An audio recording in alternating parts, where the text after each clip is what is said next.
Hello everyone, welcome to Saroj Mishra YouTube channel में। YouTube channel पर आप सभी का बहुत बहुत स्वागत है। UPSC means Union Public Service Commission की तरफ से, संघ लोक सेवा आयोग की तरफ से बहुत सारी वैकेंसीज आई हुई हैं, मल्टीपल वैकेंसीज आई हुई हैं। काफ़ी वक्त से ही वैकेंसीज आई हुई थी, बट क्योंकि मैं वीडियोज़ ही काफ़ी कम बना रही थी तो इसके लिए नोटिफिकेशन आप तक नहीं पहुंचा पाई। असिस्टेंट प्रोफेसर की वैकेंसीज कवर करेंगे, हालांकि एसोसिएट प्रोफेसर, प्रोफेसर, लेक्चरर और भी मल्टीपल वैकेंसीज हैं, बट बेसिकली असिस्टेंट प्रोफेसर की कुछ वैकेंसीज हैं, उनको कवर करेंगे। बिल्कुल परमानेंट पोस्ट है, यूपीएससी की है, तो 1 लाख रुपीज स्टार्टिंग सैलरी होने वाली है, क्योंकि पे अलावेंसेस सब आपको सेंट्रल गवर्नमेंट के हिसाब से मिलेंगे। असिस्टेंट प्रोफेसर की जो पोस्ट रहती है ना, उसमें तो फ्रेशर भी अप्लाई कर सकते हैं, कोई एग्जाम नहीं होगी, सिर्फ एक इंटरव्यू होगा। चलिए नोटिफिकेशन की डिटेल्स चेक कर लेते हैं। तो ये एडवर्टीजमेंट नंबर 6/2026 की नाम से एडवर्टीजमेंट काफी पहले ही आया हुआ है। टाइम अब कम बच गया, इतनी सारी वैकेंसीज है ना, इसमें 284 पेजेस हैं, जिसमें मल्टीपल वैकेंसीज हैं।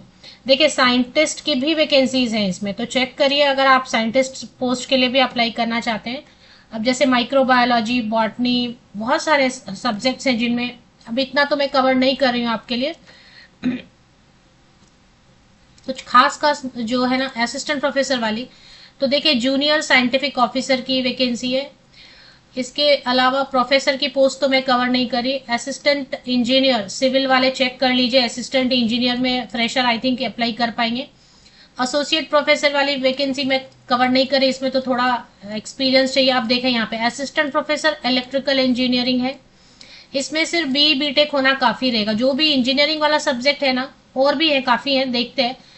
बी टेक काफी है, इसमें नेट या पीएचडी की कोई जरूरत नहीं होती है, जो इंजीनियरिंग के सब्जेक्ट्स हैं।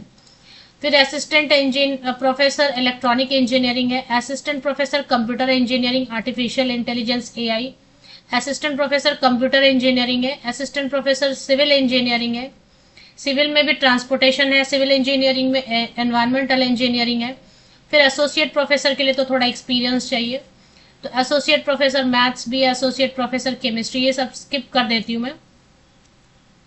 एसोसिएट प्रोफेसर या फिर असिस्टेंट प्रोफेसर, यहाँ पर आप देखेंगे आर्किटेक्चर, तो जिनके पास आर्किटेक्चर से एम मतलब एम किया हुआ है।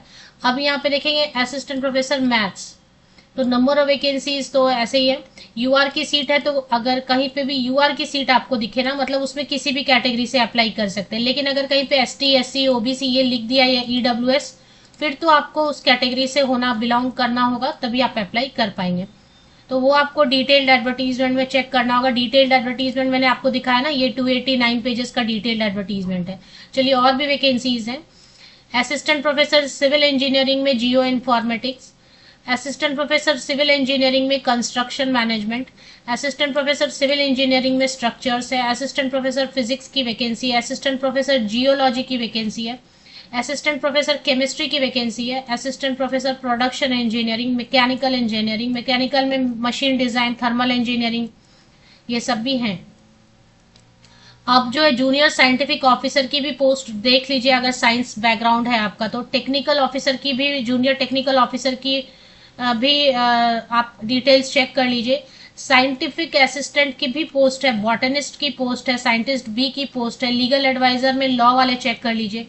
Scientist biology, scientist chemistry, scientist document, scientist physics, assistant director, research officer. Chemist में देखिए केमिस्ट्री वाले चेक कर लीजिए। माइनिंग जियोलॉजिस्ट में जियोलॉजी वाले, mineral officer, assistant public prosecutor में लॉ वाले चेक कर लीजिए। प्रिंसिपल की पोस्ट भी है, इसको मैं बाद में, और लेक्चरर की पोस्ट भी है। तो देखिए लेक्चरर की post English, maths, physics, computer engineering, but lecturer वाले में जो है ना, लेक्चरर वाले में थोड़ा सा प्रॉब्लम है। लेक्चरर वाले में सभी स्टेट से कैंडिडेट अप्लाई नहीं कर सकते हैं, तो इसलिए मैं इसको इतना कवर नहीं करी।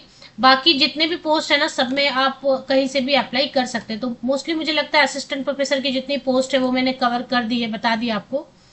इसमें एक इंजीनियरिंग सब्जेक्ट लेंगे जिससे आपको क्लियर हो जाएगा कि क्या क्वालिफिकेशन मांग रहे हैं, और एक नॉन इंजीनियरिंग यानी मैथ्स, फिजिक्स, केमिस्ट्री ऐसा कुछ लेंगे। जैसे देखें 3 वैकेंसीज है आर्किटेक्चर में, तो इसमें क्या मांग रहे हैं असिस्टेंट प्रोफेसर में, पे लेवल 10, 1 लाख तो ग्रॉस सैलरी बनेगी। एज लिमिट है 35 ईयर्स है, अपर एज लिमिट ऊपरी आयु सीमा, मिनिमम तो 20 होना ही चाहिए, 20-21, 20 to 35 ईयर्स तक के अनरिजर्व कैटेगरी के कैंडिडेट, अगर ओबीसी कैंडिडेट है तो 3 ईयर्स की छूट मिलेगी। एज लिमिट की बात करते हैं असिस्टेंट प्रोफेसर के लिए, जैसे कि मिनिमम तो 20-21 नहीं लिखा है तो इसलिए। यूआर कैटेगरी में जो अप्लाई करेंगे तो 35 ईयर्स तक के कैंडिडेट, अगर आप ओबीसी कैंडिडेट हैं और ओबीसी में रिजर्व सीट है तो 38 ईयर्स तक के ओबीसी कैंडिडेट अप्लाई करेंगे। और अगर आप SC/ST कैंडिडेट है तो 40 ईयर्स तक के SC/ST कैंडिडेट अप्लाई कर सकते हैं। ठीक है, ऑल ओवर इंडिया से कैंडिडेट अप्लाई कर सकते हैं असिस्टेंट प्रोफेसर की पोस्ट के लिए। अब इसमें आप देखेंगे कि क्या मांग रहे हैं, जैसे कि इंजीनियरिंग के सब्जेक्ट है या आर्किटेक्चर, इसमें बैचलर डिग्री भी मांग रहे हैं और मास्टर डिग्री मांग रहे हैं, और किसी एक जगह पे आपको बैचलर या मास्टर डिग्री में 60% या अबव मार्क्स होना चाहिए, दैट्स ऑल। इसके अलावा UGC net, CSIR net, PhD कुछ भी नहीं मांग रहे। तो जो इंजीनियरिंग के सब्जेक्ट्स हैं उसमें नो नेट, कोई नेट नहीं चाहिए, कोई PhD नहीं चाहिए, फ्रेशर भी अप्लाई कर सकते हैं। आई होप पॉइंट क्लियर हो रहा है। अब इसमें जो नॉन इंजीनियरिंग सब्जेक्ट्स हैं, जैसे आपने देखा कि फिजिक्स था, मैथमेटिक्स था, तो वो चेक कर लेते हैं। तो सभी पोस्ट परमानेंट है, प्रोबेशन पीरियड रहेगा, जॉब लोकेशन पुणे में रहेगी फिलहाल, और क्योंकि यूपीएससी का है तो बाद में आपको पोस्टिंग भी मिल सकती है किसी और जगह पे। अब नॉन इंजीनियरिंग सब्जेक्ट जैसे मैथमेटिक्स असिस्टेंट प्रोफेसर है, सीरियल नंबर 22 पे, तो इसमें यूआर 3 सीट्स हैं। अब तीनों के तीनों में कोई भी कैंडिडेट किसी भी कैटेगरी से अप्लाई कर सकते हैं। पीडब्ल्यूडी कैंडिडेट के लिए एप्लीकेशन नहीं कर पाने का यहाँ पे लिखा मेंशन किया हुआ है, क्योंकि ये कॉलेज मिलिट्री कॉलेज है ना, इसलिए शायद। तो 35 ईयर्स तक के कैंडिडेट अप्लाई कर सकते। अब देखें, अब अगर मैथ्स सब्जेक्ट है नॉन इंजीनियरिंग, वैसे फिजिक्स या केमिस्ट्री या और भी नॉन इंजीनियरिंग सब्जेक्ट है, तो उसमें मास्टर डिग्री में आपका 55% या अबव होना चाहिए, और इसके बाद आपका CSIR नेट, UGC नेट जो भी है, अगर आपने MA मैथ्स किया है तो UGC नेट, नहीं तो फिर साइंस से है तो CSIR नेट। तो यही है कंडीशन, इतना ही है। इसमें फीस बहुत सारे कैंडिडेट्स के लिए फीस नहीं लेते हैं, और कुछ कैंडिडेट के लिए लेंगे तो कुछ 25 रुपीज ऐसा कुछ फीस रहता है। एप्लीकेशन की लास्ट डेट जो है ना वो 3 जुलाई है, तो 25 रुपीज फीस रहती है। महिलाओं के लिए SC/ST, पीडब्ल्यूडी के लिए तो बहुत सारे सीट्स हैं ही नहीं, तो SC/ST, all female candidate, OBC candidate के लिए 0 फीस है, और जितने भी पुरुष अभ्यर्थी हैं उनके लिए 25 रुपीज फीस रहती है। पर आप चेक कर लीजिए एक बार, क्योंकि 284 पेजेस की एडवर्टीजमेंट बनाई है, और सर्च जो है ना वो इसमें काम ही नहीं कर रहा है। अब इसमें सिलेक्शन के लिए सिर्फ एक इंटरव्यू लेंगे, मोस्टली बहुत ज्यादा एप्लीकेशन आएंगे तो शायद टेस्ट रखेंगे, नहीं तो सिर्फ इंटरव्यू लेंगे। इंटरव्यू के लिए कहाँ बुलाएंगे, अब ये तो कुछ सेंटर्स बनाएंगे।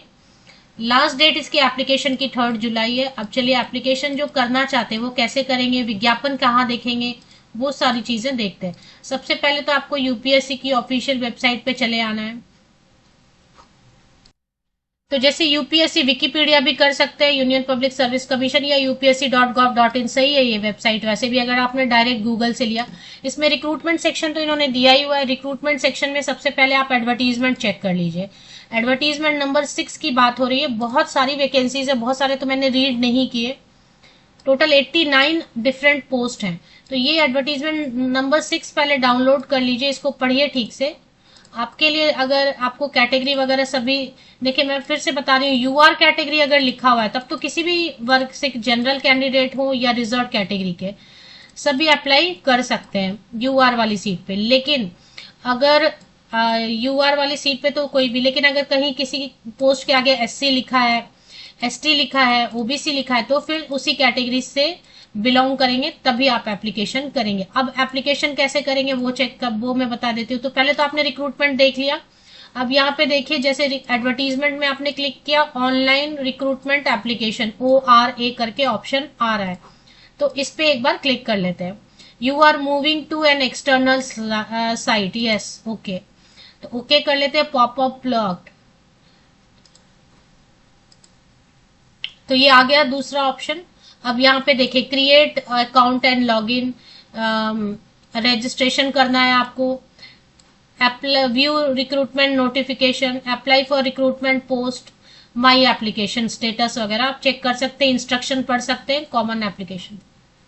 परमानेंट पोस्ट है, सभी के सभी परमानेंट पोस्ट है। बहुत सारी वैकेंसीज है, बहुत सारा मैंने रीड नहीं किया, आप एक बार देख लीजिए विज्ञापन डाउनलोड करके।